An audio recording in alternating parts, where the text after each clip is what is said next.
And it's kind of one of those things that pull them out of the video game era. It's back Sure. and reading. You're as partnering with the library. Absolutely, reading is they say it's fundamental. And that's what they say. My thing is if your kid's not reading, it's a giant step back. You're producing more inmates for adult daycare. I call incarceration eventually. If you don't want to see your kids on the lifestyle section or whatever, what is that you guys have? News of record. The news of records. You don't want to see them on that page. Get them reading. I don't care what they read. I don't care if they're reading chapters out of your family Bible. I don't care if they're reading the perspective. I don't care if they're reading comics. Get them reading something that interests them. Get them reading early. And for me, I think it's a pretty basic thing. Get them reading comics. It's flashy. It's colorful. The vocabulary that they're going to pick up in a comic book is pretty in-depth. Anytime some villain is screaming about destroying the world, I guarantee you there's going to be a few vocab words that if the parents want to assign their own homework, go above and beyond a little bit, they can make a reading program out of comics. So make it so that when they get home from school and they're done doing their homework, assign them fake homework, trick them. Get them to read a comic and then ask them 5 questions about a comic.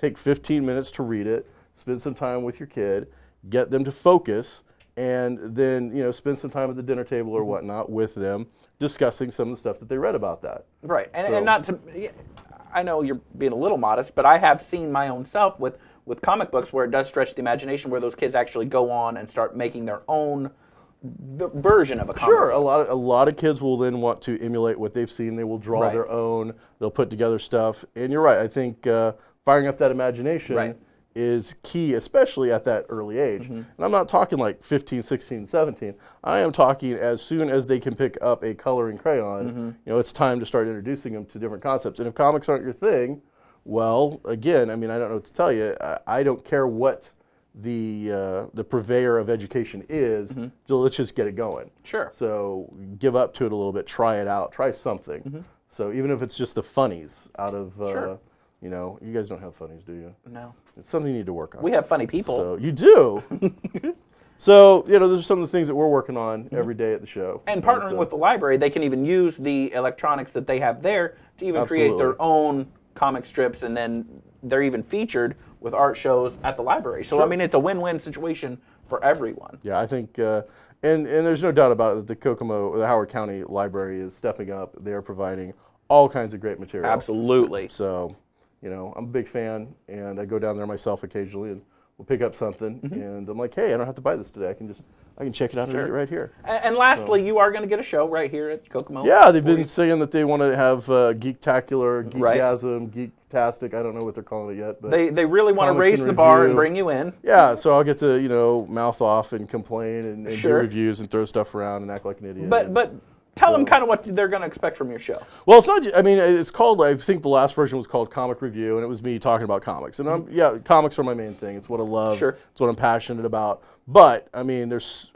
so much other geeky things and nerdy things that we really embrace. So we'll be bringing in guys to talk about video games, and there'll be movie reviews and things like that. Anything that's out there that possibly touches on anything that we find to be geeky, we're all about. And so if it's out there, we're going to talk about it. When Lost was on, we would have had whole things about that. Sure. Heroes. But now we've got Arrow, which is a great show, as we said, Walking Dead. There's a couple others that we're going to touch on. Movies that are coming out. Yep. Got the new Wolverine movie out there. We got the James Bond movie, the Hobbit movie. These are all great geektastic kind of things that I think we need to be talking about. So we'll review them, we'll talk about them. Sure. We'll have people in to debate, how far a hobbit can actually walk in a day and how long it would take to make that trip with no shoes on and things like that. Sure. So yeah, it's the kind of stuff that we're going to do. It's just funny, just out of the box kind of craziness. Okay, and I'm going to put you on the spot. Sure. Your favorite movie and your favorite comic, what are they? My absolute favorite movie is The Quiet Man. It's a John Ford movie starring John Wayne and Maureen O'Hara. My favorite comic book right this second is a Marvel comic book called Hawkeye.